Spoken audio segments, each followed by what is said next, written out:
रामकृष्ण हरी माऊली. नमस्कार. 33 कोटी देव कोणते हा प्रश्न आपल्या हिंदू धर्मामध्ये प्रत्येकाला नेहमीच पडतो, नाही का? या हिंदू धर्मामध्ये वारंवार उल्लेख एकमेकांकडून केला जातो.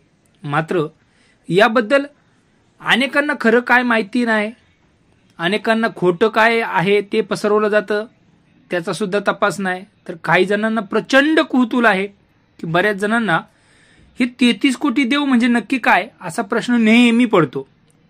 मित्रांनो, आध्यात्मिक दृष्टिकोनातून जर या प्रश्नाचं उत्तर शोधायचं म्हटलं तर अनेक प्रकारे मार्ग नक्कीच सापडतात.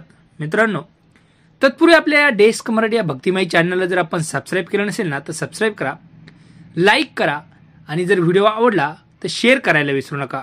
मित्रांनो, आपण सर्व श्रद्धाळू लोक आहोत. श्रद्धा जिथे असते तिथे देव असतो. अंधश्रद्धा अजिबात मानू नका या मताचा मी आहे. देवाचं दर्शन घेणं म्हणजे अंधश्रद्धा नाही. देवाला मानणं म्हणजे अंधश्रद्धा नाही, तर ती श्रद्धा आहे. मित्रांनो, अंधश्रद्धा म्हणजे काय की एखाद्या गोष्टीचा आधार घेऊन त्याला देवाची साथ जोडून चुकीचं काम करणं किंवा त्या गोष्टीवरती चुकीचा विश्वास ठेवणं, त्यातून काहीही साध्य होत नाही आणि चुकीच्या मार्गाने एखाद्याला घालवणं किंवा जायला लावणं, भाग पाडणं, या गोष्टी अंधश्रद्धेमध्ये आपण घेऊ शकतो. मित्रांनो, 33 कोटी देव नक्की कोणते आहेत या प्रश्नाचं उत्तर अनेकांनी वेगवेगळ्या प्रकारे दिलेलं आहे किंवा समजलं सुद्धा असेल. तर मित्रांनो, बहुतेक लोकांना 33 कोटी या शब्दाचा अर्थ 33 करोड असाच वाटत असावा. आता याचं विश्लेषण करायचं जर म्हटलं तर मित्रांनो, 33 कोटी, 33 ही संख्या आहे आणि कोटी म्हणजे आपण करोड समजत असाल तर ते करोड नसून कोटी या ट ला पहिली वेलांटी आहे आणि कोटी असा तो शब्द ॲक्च्युअल आहे. तर या पहिल्या वेलांटी म्हणजेच टी ला पहिली वेलांटी जी आहे, मुळात संस्कृत मधला कोटी या शब्दाचा अर्थ करोड नसून प्रकार असा संबोधला जातो. आता ईश्वराने निसर्गाचं जे व्यवस्थापन करण्यासाठी 33 प्रकारच्या देवांना कार्यभार सोपवलेले आहेत, त्याचा हा प्रकार असू शकतो. मित्रांनो, त्याच्यामध्ये 8 वसु, 11 रुद्र, 12 आदित्य, 1 प्रजापती आणि 1 इंद्र असे 5 स्तर मानले जातात. आता प्रत्येकाचा जो कार्यभाग आहे, खातं हे वेगवेगळं असल्याने प्रत्येकाला वेगळी कोटी आपण त्याला प्रकार किंवा कॅटेगरी असं म्हणू शकतो, ही दिलेली आहे.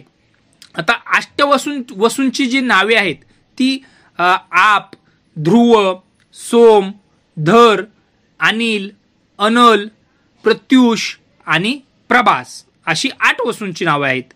आता 11 रुद्रांची नावं जर पाहायची म्हटली तर मन्यू, मनु, महत, ऋतुध्वज, शिव, उम्रतेरस, महिनस, काल, वामदेव, भव आणि धृतध्वज ही 11 रुद्रांची नावं आहेत. आणि 12 आदित्यांची नावं ती अंशुमन, आर्यमन, इंद्र, त्वष्टा, धानु, पर्जन्य, पुषण, मित्र, भग, वैवस्वत व विष्णू आणि वरुण. त्याच्यानंतर 1 प्रजापती, 1 इंद्र असे एकंदर 8, 11, 12, 1 आणि 1 असे 33 ही संख्या जी बेरीज होते ती 33 अशी होते. तर हे 33 जे आहे ते 33 कोटी देव असं त्याचा अर्थ होतो. तर 33 कोटी देव म्हणजे 33 कोटी देव असं लोक समजत असतील, पण ते असं नाहीये मित्रांनो.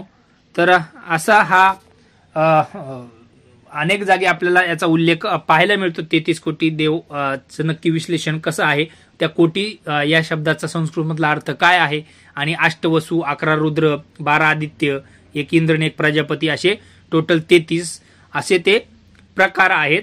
तर हे या तुमच्या प्रश्नाचं उत्तर होतं. तर हा व्हिडिओ तुम्हाला नक्की कसा वाटला ते नक्कीच कमेंट करून सांगा आणि डेस्क मराठी या भक्तिमय चॅनलला नक्कीच तुम्ही सबस्क्राईब करा, लाईक करा. धन्यवाद.